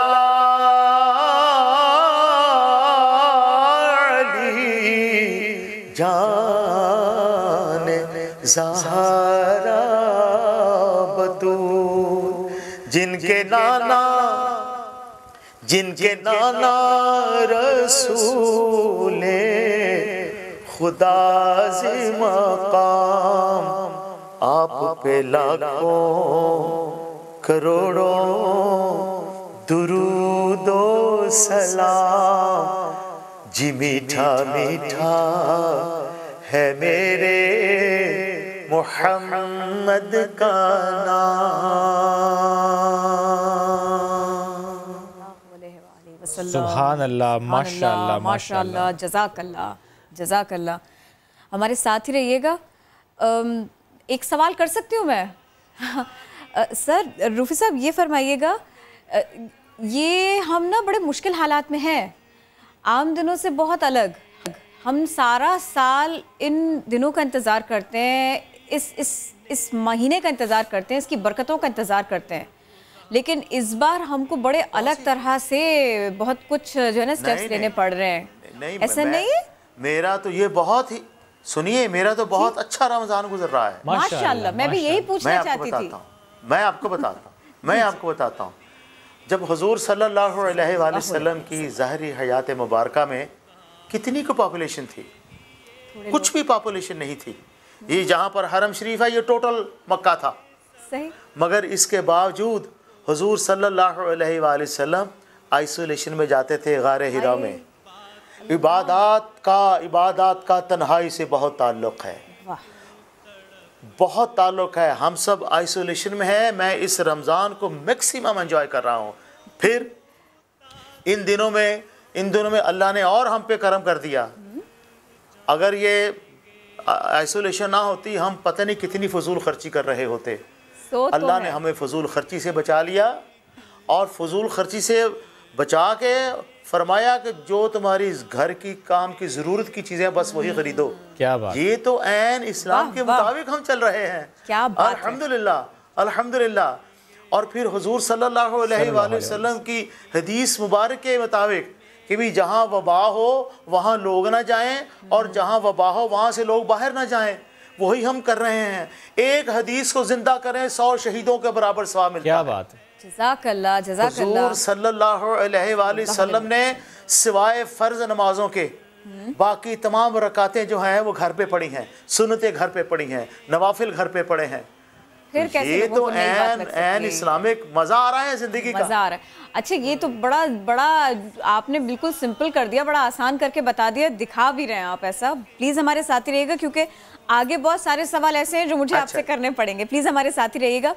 अब ज़रा हम से में ना याद रख जी, कुछ कहना चाह रहे थे? I'm not a religious scholar, लेकिन आपकी बात में बहुत असर है सर। मैं सोशियोलॉजी का स्टूडेंट हूँ, तो आप thank you very much. Please हमारे साथ ही रहिए। अच्छा, मैं ये चाह रही थी कि इससे पहले कि अपने दीगर पैनल की तरफ जाएं, हम एक छोटा सा एक मामला सबके सामने रखते हैं। अब हर कोई थोड़ी इतना सिंपल करके मामलात को देखने वाला रूफी साहब के जैसा होता है। बहुत सारे लोग मेरे जैसे भी होते हैं जिनको टेंशन होता है कोरोना वायरस के बायस। शहरी थोड़ा जहनी तनाव में है, मुश्किल खड़ी है, और इसमें अपने साथ साथ दूसरों का ख्याल भी रखना है। हम बार बार ऐसा कहते हैं, लेकिन ये बातें करना इतना आसान भी नहीं होता। तो जनाब तस्कीन हेल्थ इनिशिएटिव से डॉक्टर ताहा साबरी हमारे साथ हैं। अस्सलाम वालेकुम, कैसे हैं आप? रमज़ान, सहरी, इफ्तारी सब कुछ जारी है और इसी लॉकडाउन के तहत सब कुछ हो रहा है। ये लोगों को परेशानियाँ तो हो रही हैं, क्या क्या परेशानियाँ हो रही हैं, पहले आप ये बताइए। बिल्कुल। सो देखिए, एक तो ऑफ कोर्स एक रमज़ान हमारे लिए एक सोशल, एक समाजी करीबी इख्तियार करने का मौका भी होता है। और जैसा लोग साथ इफ्तारी करते हैं, और फिर जो रमज़ान की इफ्तिताह ईद में होती है, विच इज़ जिसका मकसद ही है कि उम्मत में एक कोहेजन क्रिएट करना, लोगों को साथ लेके आना। लेकिन ऑफ कोर्स अब इस वबा के नतीजे में ये नहीं हो सकता, राइट।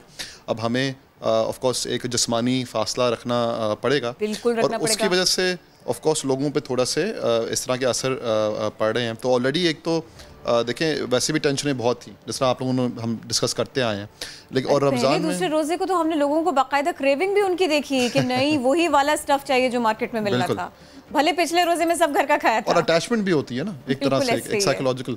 तो अब यह है कि जिस तरह हमने देखा, इससे पहले भी मसले थे, लेकिन फिर रमज़ान एक और जिस तरह रूफी साहब ने बड़ी खूबसूरती से बताया कि वो किस तरीके से डील कर रहे हैं उससे।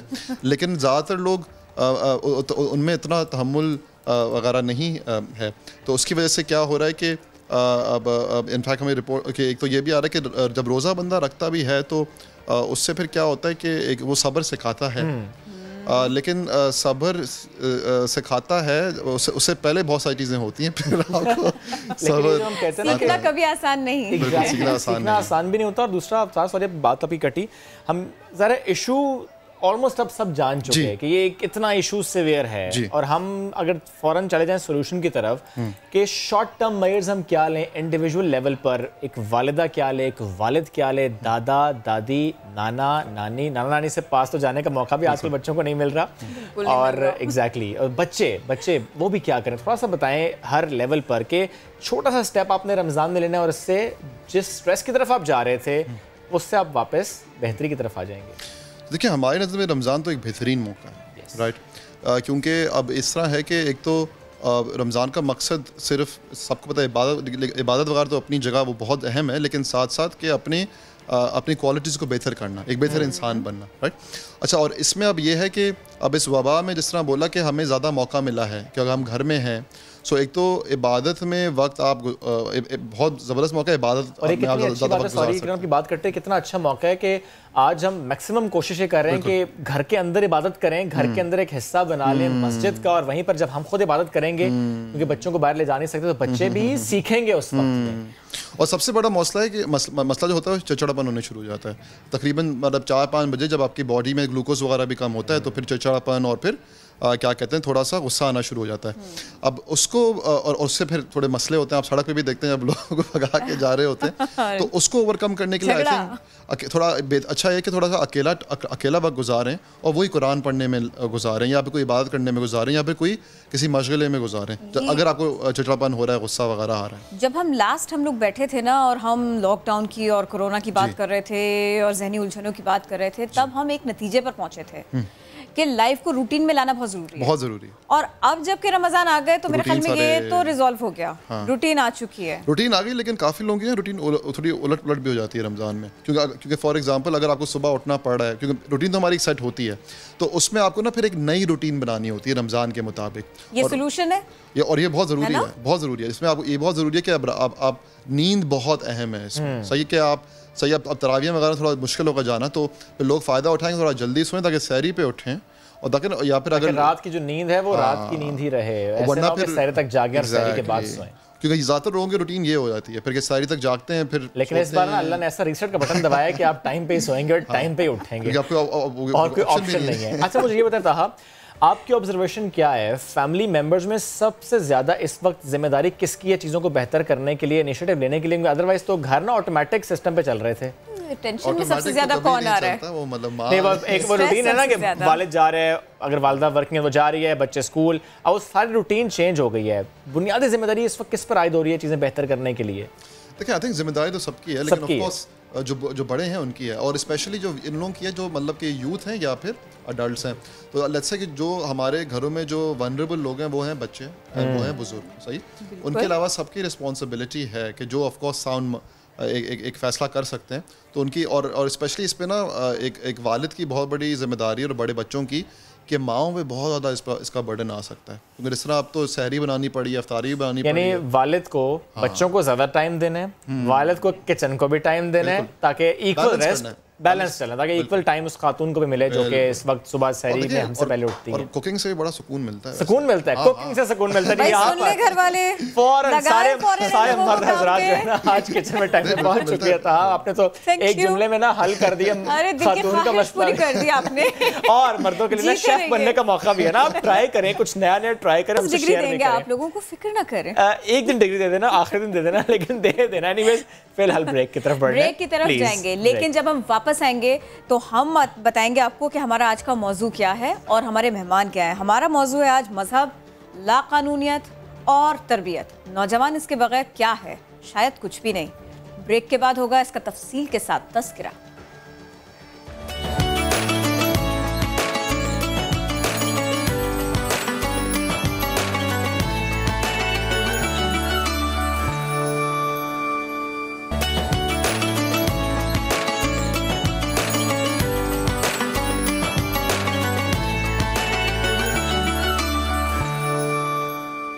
खुशामदीद। ज़रा आगे बढ़ने से पहले एक अहम खबर आपको दे दें। PSL फिक्सिंग स्कैंडल में कौमी क्रिकेटर उमर अकमल पर 3 साल के लिए पाबंदी लगा दी गई।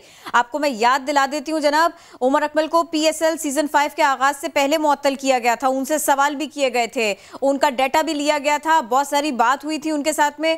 पहले माने नहीं थे, फिर कंफ्यूज रहे थे, और अब इस सब के बाद में ये हुआ है कि डिसिप्लिनरी पेरेंट की समाअत के बाद उन पर पाबंदी आयद कर दी गई है। Umar Akmal code of conduct की खिलाफ वर्जी के मुर्तकिब करार पाए थे और अब ये सब कुछ सामने आया है। उन्होंने बुकीज से राबिते की बर वक्त इत्तला नहीं दी थी, जिसके बाद ही ये सब कुछ शुरू हुआ था। अब बढ़ते हैं अपने आज के अगले मौजू की जानिब, लाकानूनियत और तरबियत नौजवान। जदीद दौर है, इंटरनेट अवेलेबल है, सोशल मीडिया है, बहुत सी वेबसाइट्स हैं, बहुत सा मीडियम है जिसके ज़रिए हम लोगों से कनेक्ट भी हो सकते हैं, बहुत से पेजेस बन जाते हैं, बहुत सी बात हो जाती है, और 24 घंटे ये फैसिलिटी हम सबको दस्तयाब है। लेकिन टेलीविज़न मौजूद है, बट तरबियत हो रही है, नहीं हो रही। नौजवानों की तरबियत इस वक्त दुनिया का एक अहम तरीन मसला है, और यकीनन पाकिस्तान भी इस मसले से दो चार है। पाकिस्तान का शुमार उन ममालिक में होता है जहाँ नौजवानों की एक बड़ी तादाद, यानी आप जब पॉपुलेशन डायनामिक्स देखते हैं या पैराडाइम देखते हैं तो उसमें आपको नज़र आता है कि पाकिस्तान में नौजवान ज़्यादा हैं। ऐसे में मुल्क में तालीम और तरबियत का कोई ख़ास निज़ाम हमें लगता है मौजूद और जब आ गई आलमी वबा तो यूँ समझिए कि सब कुछ खुल गया। कारोबार खोलना हो, घर से बैठकर पढ़ना हो, इसके अलावा एक नज़्म ज़ब्त जो कि रिक्वायर्ड था, जिसकी तरबियत कहीं ना कहीं हमने देखी, कहीं ना कहीं हमने इसके एक एग्जाम्पल भी देखी। ये सब कुछ मिला नहीं, कहीं लोगों को समझाना मुश्किल होता रहा। अब आप ये देख लीजिए आप, डिसिप्लिन कहा गया था, डिसिप्लिन दिखाई नहीं दे रहा। बात सिर्फ इतनी सी है कि ये अपने घर से निकलें या ये अपने दफ्तर से यहाँ तक पहुँचें कुछ ज़रूरी सामान ख़रीदने के लिए, खाने पीने की चीज़ें ख़रीदने के लिए। क़वानीन मौजूद हैं, हुकूमतें कह चुकी, इंतज़ामिया कह चुकी, इसको समझना, इम्प्लीमेंट करना अजाब हो रहा है। अच्छा, ये ठेले देख के मुझे याद आया, वो जो हम कहते हैं ना, मुनाफा उतना रखो कि गाहक को नुकसान ना हो, तो वो भी नहीं है, नाजायज़ मुनाफाखोरी भी हो रही है। तो अब बताइए कि अब इस सब के ऊपर हम क्या करें, एक आम आदमी कहाँ जाए? मजहब मौजूद है, इम्प्लीमेंटेशन का क्वेश्चन है, पैनल हमारे साथ है, सारे सवाल उनसे करते हैं। हमारे साथ ही हैं प्रोफेसर अब्दुल रऊफ रूफी साहब, और इसके साथ साथ हमें प्रोग्राम के इस हिस्से में ज्वाइन कर लिया है डॉक्टर जमील राठौर ने भी, आपको भी हम वेलकम कहेंगे। एंड वी हैव मजहबी स्कॉलर अल्लामा ऑन मोहम्मद नकवी साहब, आपको भी वेलकम कहते हैं। गुफ्तगू का आगाज़ अल्लामा साहब मैं आपसे ही करना चाहूँगा। सबसे बड़ा मसला ये तरबियत नहीं हो रही, दुनिया भर में नहीं हो रही, और हम जब सिर्फ पाकिस्तान की अगर बात कर लें तो यहाँ पर मसला ज़्यादा संगीन है। दुनिया भर का मामला नहीं है, दुनिया भर में तो तरबियत हो रही है। अच्छा, यही लोग जो अभी आप दिखा रहे थे कि बेरा रवि से खड़े हैं, एक दूसरे से जुड़े हुए खड़े हैं, लाइन में नहीं हैं, ये अगर अमेरिका कनाडा चले जाएं तो ये लाइन में खड़े होंगे, हर जगह उसूल पे अमल करेंगे। इसकी बुनियादी वजह बहुत सारी हैं। दीगर मुस्लिम ममालिक में चले जाते हैं तो वहाँ पर भी देखने को वहाँ पर भी हमें अक्सर जो यूरोपीय ममालिक हैं या गैर मुस्लिम ममालिक हैं उनमें तो आपको ये कवानीन पे अमल नज़र आएगा। मुस्लिम ममालिक में ज़्यादातर नज़र नहीं आएगा।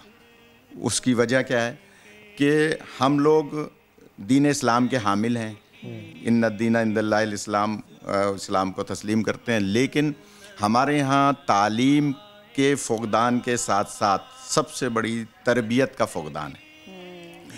आप देखिए कि मौला मुत्तकियान मौला अली अलैहिस्सलाम फरमाते हैं कि पहले 7 साल बच्चे पर कोई कदगन न लगाएं, उसको आज़ाद छोड़ दें, उस पर सख्ती न करें, क्योंकि उसके लिए ये दुनिया नई है। अब उसमें वो गौर व फिक्र करेगा, हर चीज़ में वो तजस्सुस करेगा। दूसरे 7 साल बच्चे को कैदी बना लें, यानी कि ऐसे जैसे जेलर कैदी पर निगाह रखता है। ओके, इतनी स्ट्रॉन्ग सर्वेलेंस है, इतनी सख्ती है कि दूसरे 7 साल जो हैं, 7 से 14 साल, ये उसके लिए वो साल हैं जो उसकी तरबियत के हैं। इसी में वो बनेगा, इसी में बिगड़ेगा। इसको अगर आप बताएंगे कि नहीं बेटा आपको वज़ू इस तरह से करना है, गुस्ल इस तरह से करना है, बड़ों का अदब ऐसे करना है, डॉक्टर का एहतराम ऐसे करना है, वालिदैन का ऐसे एहतराम करना है, स्कूल जाना है तो कैसे जाना है, कपड़े चेंज करने हैं तो कैसे करना है, यानी उसको तमाम 7 साल से 14 साल के सिन में मौला मुत्तकियान फरमाते हैं उसको आप कैदी बना लें। सही। 14 से 21 साल के सिन में बच्चे के दोस्त बन जाएं। जैसे माँ है तो बेटी की दोस्त बन जाए, बाप है तो बेटा है तो वो बाप दोस्त बन जाए। इस तरह से कि अब उसे हकीकी दोस्त की ज़रूरत है। बुनियादी ख़राबी हमारे यहाँ ये है कि हम, आप देखिए ज़रा सी, ये आप दिखा रहे हैं कि ज़रा सी छूट मिलती है तो हम ऐसे हो जाते हैं बेसब्रे। अच्छा, यहाँ क्योंकि सब्र नहीं है, बहुत दर्स देते हैं हम महाफिल में, मजालिस में, अपने मस्जिदों में, जुमे के खुतबों में, लेकिन उसका सबब यह है कि उस पर अमल नहीं होता। अमल क्यों नहीं होता?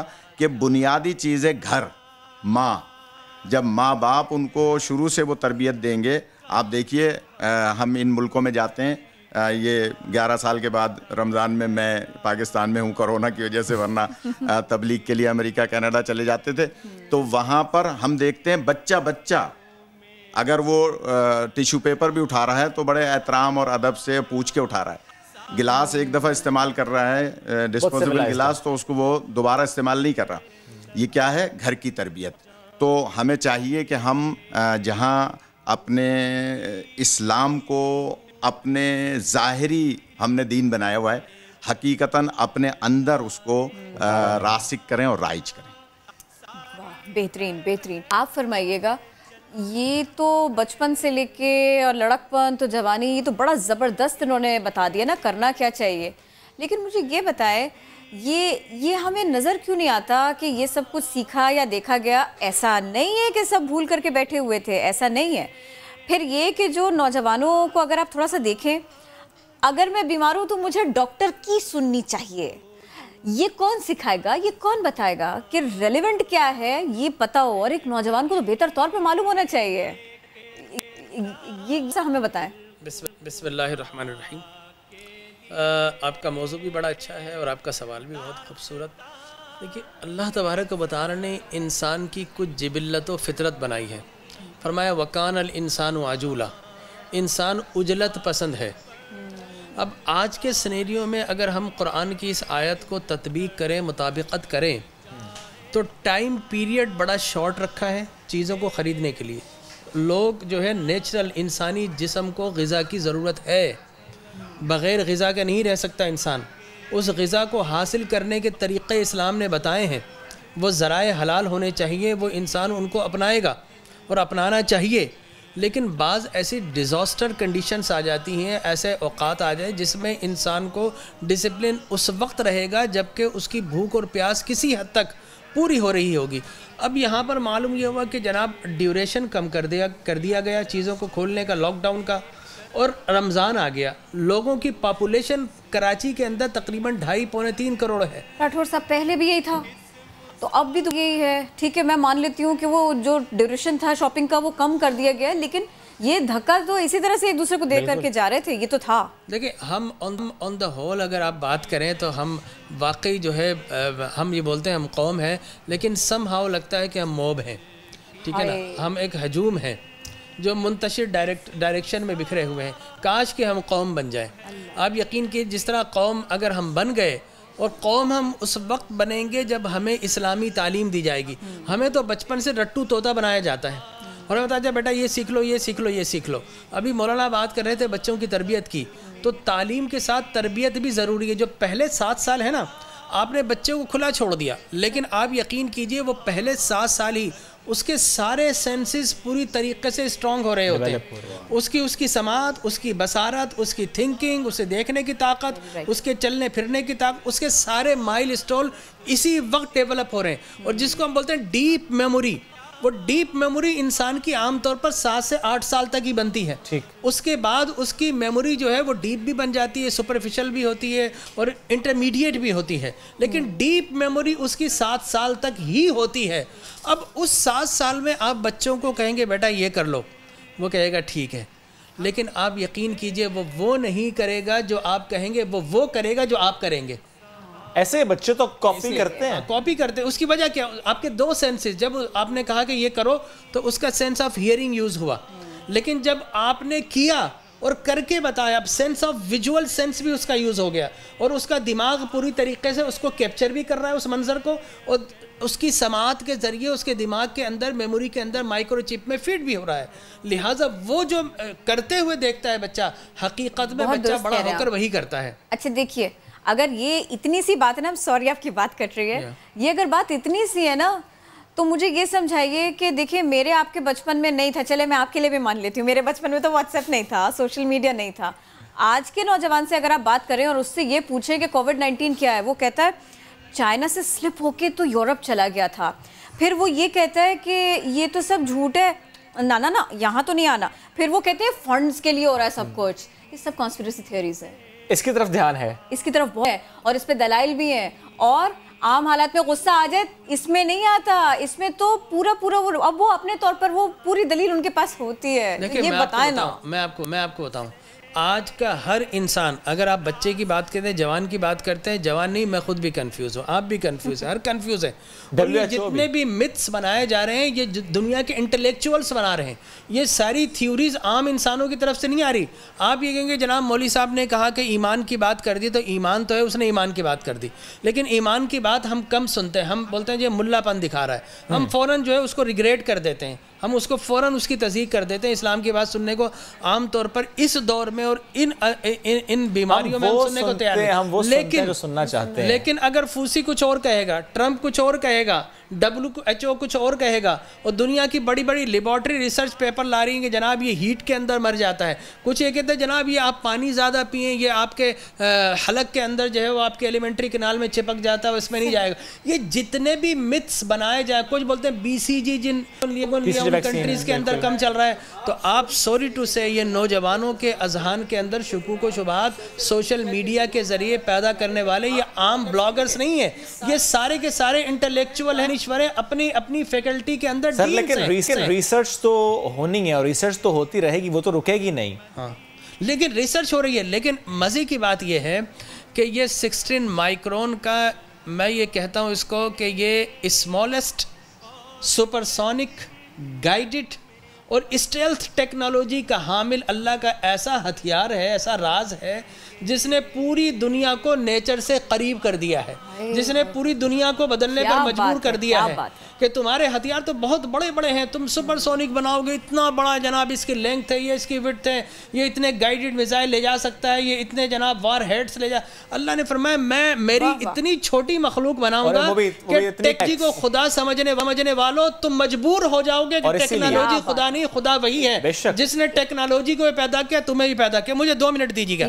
देखिए आप इस दुनिया के अंदर अल्लाह तबारक बता रहे का शराब बंद करो, हमने शराब नहीं छोड़ी, अब शराब बंद हो रही है। सुअर, गाय, सुअर, बिल्ली और ये जनाब अब खिंजीर का ये नहीं खाएं। कल ही मैं पढ़ रहा टाइसॉन Tyson, it is the biggest store of the pork meat in the USA has been closed. 28,000 मुलाजिमीन बंद हो गए। इस्लाम ने कहा जिनसी बेरहरवी नहीं करनी है। हमारा नौजवान नहीं माना, बूढ़े नहीं माने, बच्चे नहीं माने, कोई नहीं माना, अब सब मान रहे हैं। इस्लाम ने ये कहा था कि आपने जो है वो शऊर के साथ ज़िंदगी गुजारनी है, आपने सफाई का एहतिमाम करना। हमने नहीं माना। आज पूरी दुनिया जनाब क्लिनजिंग की तरफ जा रही है। पूरी दुनिया कह रही है सफाई सुथराई के साथ रहो। 20 सेकंड तक, व्हाट मीन्स ऑफ 20 सेकंड? इस्लाम ने 14 सदियाँ पहले बता दिया था हमारे नबी ने कि तुमने 3 मरतबा अपने हाथों को धोना। जब 3 मरतबा धोएंगे ऑलमोस्ट 20 सेकंड लग जाएंगे। बिल्कुल ऐसे हमारे नबी ने तो पूरी तहारत बता दी थी। तो मैं ये समझता हूँ कि आज दुनिया पलट कर नेचर की तरफ आ रही है आपने बिल्कुल और दुरुस्त दुनिया बात कर बदलेगी और इंशाल्लाह बदल कर रहेगी। और जब दुनिया बदल जाएगी तो आप यकीन जानिए, आप खुद भी महसूस करेंगे आप भी बदल गए हैं। क्या बात, आपका दिल भी बदल गया, आपका माहौल बदल गया। मैं ना रूफी साहब पर जाने से पहले आपका कमेंट चाह रही थी। अलामा साहब प्लीज़ मुझे ये बता दीजिए, ये जो हम अपनी ही मर्जी से ना कंटेंट का इंतखाब करते हैं तो उसमें हमें अफवाह के ऊपर जाना मालूमात पर नहीं, ये क्या नफ्सियात है, ये क्या जहन है? बड़ी अच्छी बात अभी की भाई साहब ने और अल्लामा साहब ने, हाफिज़ साहब ने, कि हमें तहकीक की तरफ जाना है, अफवाहों की तरफ नहीं जाना।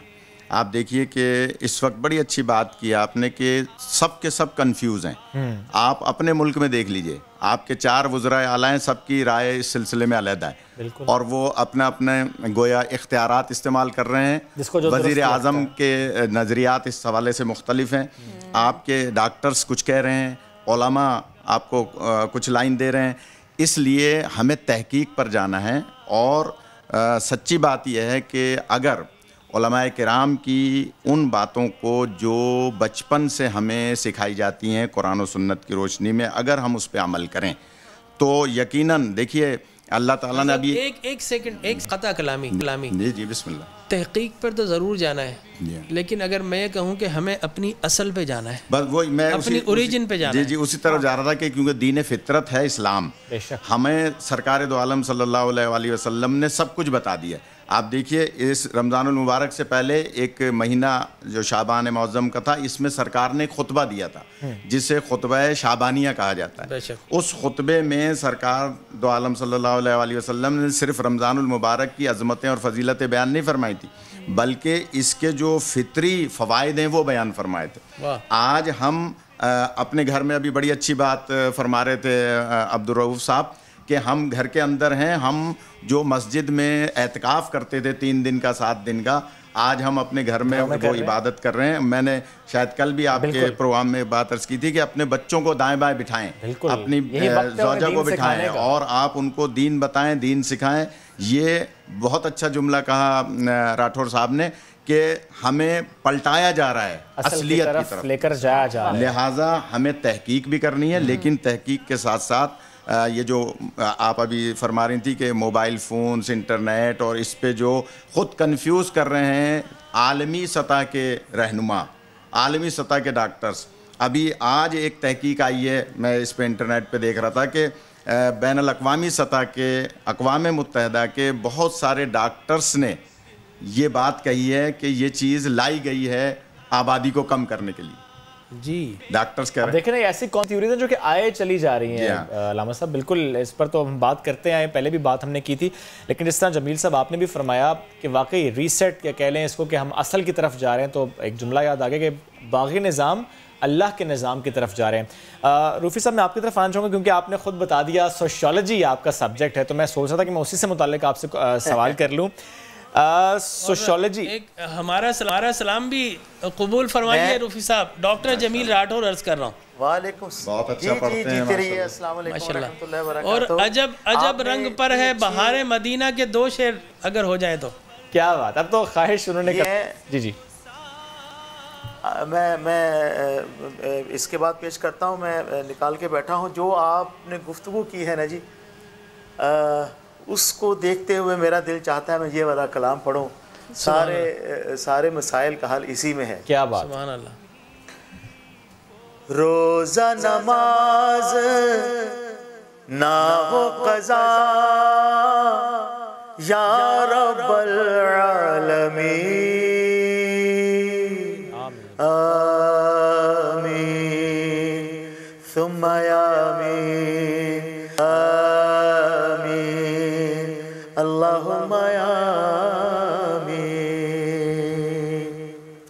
आका की सुन्नतों पर चला या रब्बल आलमीन आमीन सुम्मा आमीन आमीन अल्लाहुम्मा आमीन। जिन पे तू राज़ी हो गया, जिन पे तेरे इकराम है, जिन पे तेरा फजल हुआ, जिन पे तेरे इनाम है, हमको उनकी राह पे चला या रब्बल आलमीन आमीन सुम्मा आमीन आमीन अल्लाहुम्मा आमीन। मालिक मेरे खालिक मेरे जब आए हज का महीना, हर एक मोमिन देखे मक्का और मदीना, कर ले कबूल तू सबकी दुआ या रब्बल आलमीन आमीन सुम्मा आमीन आमीन अल्लाहुम्मा आमीन। सांसें उखड़ रही हो जब मौत करीब आ जाए, आँखों के सामने आपका चेहरा वद्दुहा आए, लब पर हो कलमाए तैयबा या रब्बल आलमीन आमीन सुम्मा आमीन आमीन अल्लाहुम्मा आमीन। रोज़ा नमाज न हो क़ज़ा या रब्बल आलमीन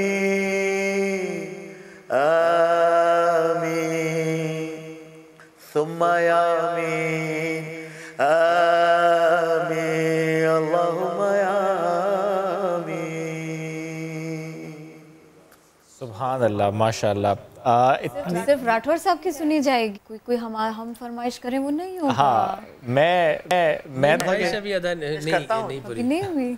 एक शेर सुना दे। अजब रंग पे बड़ा दिल दुखा हुआ है। क्या बात। जब रंग पर है बहारे मदीना, अजब रंग पर है बहारे मदीना, के सब जन्नते हैं निसारे मदीना मदीना मदीना मदीना मदीना मदीना मदीना मदीना मदीना। मेरी खाक या रब न बर्बाद जाए, मेरी खाक या रब न बर्बाद जाए, पसे मर्ग कर दे गुबार मदीना, पसे मर्ग कर दे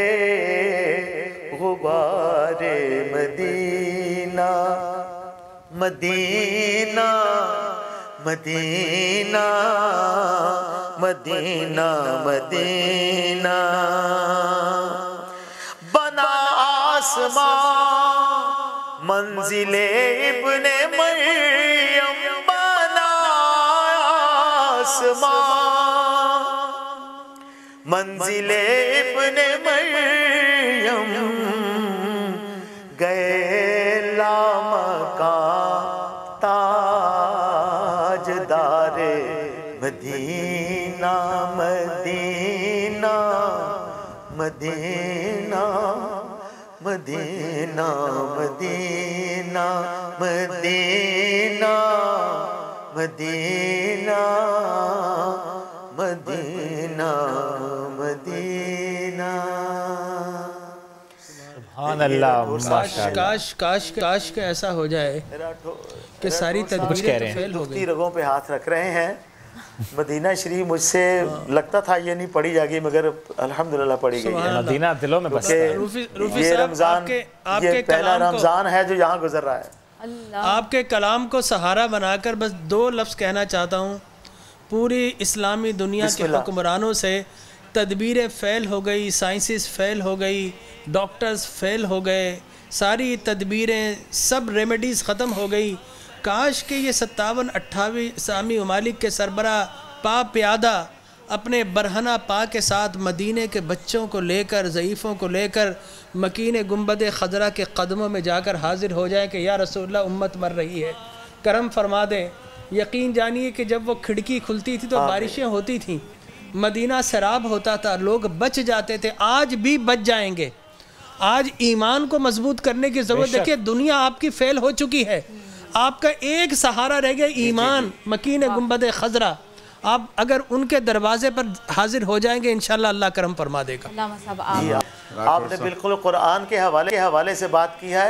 अल्लाह तबारक व तआला ने कुरान पाक में इरशाद फरमाया है, उसका मफ़हूम ये है कि जब तुम अपनी जानों पे जुल्म कर बैठो तो मेरे महबूब सल्लल्लाहु अलैहि वसल्लम की बारगाह में आ जाओ और मुझसे दुआ मांगो, वो आपकी सिफारिश करें और मैं आपकी दुआ कबूल कर लूँ। इसका वाहिद हल, जैसा कि राठौर साहब फरमा रहे हैं, इस वक्त अगर आपके समा चैनल के ज़रिए से हुक्मरान हमारी बात को समझ लें और पूरी दुनिया में ये पैगाम पहुँचे कि अगर हम इस वक्त देखिए सारी ख़राबियाँ मुस्लिम हुक्मरानों ही की वजह से।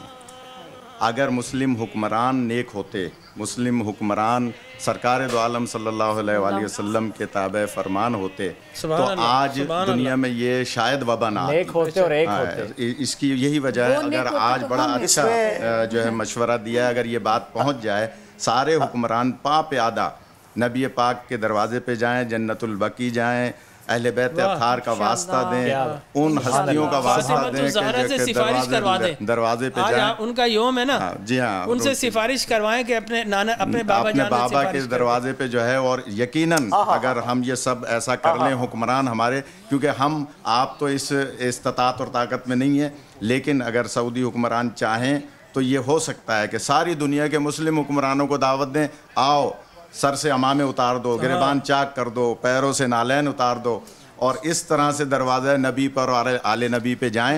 यकीनन ये इस बीमारी से वहाँ लेकर निजात हासिल कर सकते हैं। एक दफ़ा आज़मा तो ले, हमारे दिल को तो एक दफ़ा कर ले। बिल्कुल। एक दफ़ा कुछ कहना चाहिए। सारी तदबीरें कर ली, सैनिटाइजर मंगा लिए, टेस्ट किट्स मंगवा लिए, हमने सब कुछ मंगवा लिया। एक दफ़ा ये भी करके देख लें। रूफी साहब आखिरी जुमला।